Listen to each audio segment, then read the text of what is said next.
Bismillahirrahmanirrahim.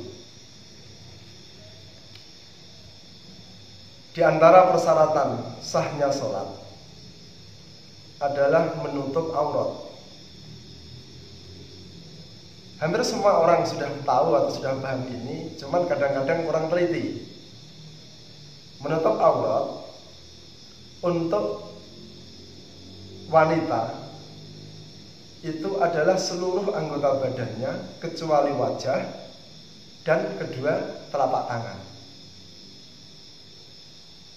Dalam sholat ini harus ditutup. Biasanya orang pakai mukena, pakai mukena. Yang ingin saya sampaikan pada pembahasan ini adalah seringkali kita temukan orang yang kurang teliti dalam memakai mukena, sehingga rambutnya itu masih kadang-kadang tampak. Maka kadang-kadang kita berpikir perlu juga di serambi masjid atau musola itu ada kaca, tapi untuk yang ibu-ibu saja, untuk memastikan bahwa ketika memakai mukena itu memang rambutnya sudah benar-benar tertutup, tidak ada yang keluar. Ada pula, ini mungkin bisa sebagai tambahan pemahaman atau pengingat, bisa juga rambutnya sudah tertutup bagus,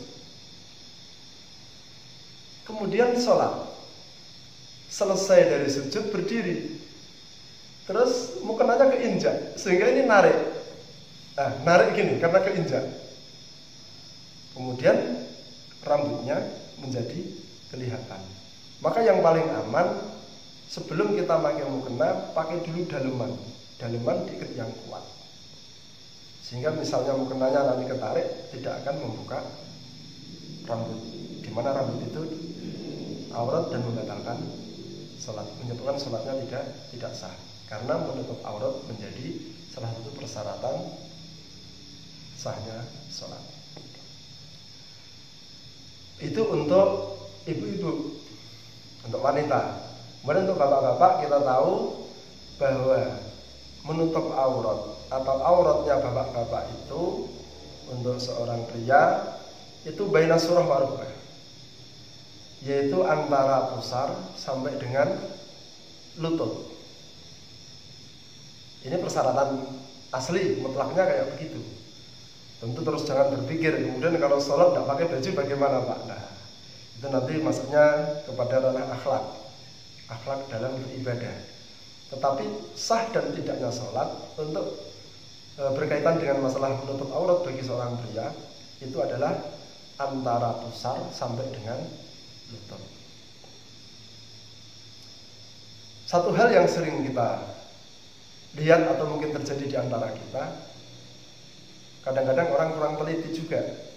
Mohon maaf, bagi para perokok. Bagi para perokok itu sudah menjadi hal yang umum. Baju juga berlubang terkena percikan rokok. Begitu juga dengan sarung atau celana. Nah, ketika sarung atau celana yang dipakai untuk menutup antara lutut sama pusar, di situ ada lubang. Sekiranya lubang itu cukup untuk memperlihatkan atau cukup untuk bisa dilihat kulit yang ada di dalamnya, berarti kulit paha, berarti itu membatalkan. Jadi takrif besar kecilnya lubang itu ada beberapa tinjauan. Tapi yang masyhur banyak diikuti yaitu tadi, nek wong kiai-kiai Jawa mbiyen yang ngarani sak moto ayam.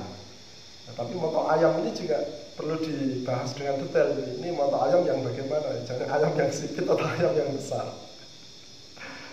Tapi yang jelas, ketika kita duduk dalam suasana ngobrol biasa, kemudian lubang di celana itu bisa menampakkan aurat kita, dilihat oleh teman ngobrol kita, maka itu dianggap sudah cukup besar dan menyebabkan kita gagal dalam menutup aurat. Maka Bagi para perokok, harap untuk hati-hati. Atau mungkin tidak perokok, atau orang yang lain, pekerja mungkin nggak sadar kalau pakaiannya kecantol paku atau apa dan seterusnya. Pokoknya pada intinya antara perut, antara pusar sampai dengan ini harus benar-benar tertutup. Ada yang lebih aman lagi bagi orang-orang yang bersarung untuk memakai celana di dalam, bukan celana dalam, maksudnya celana yang bisa menutup antara pusar dan lutut.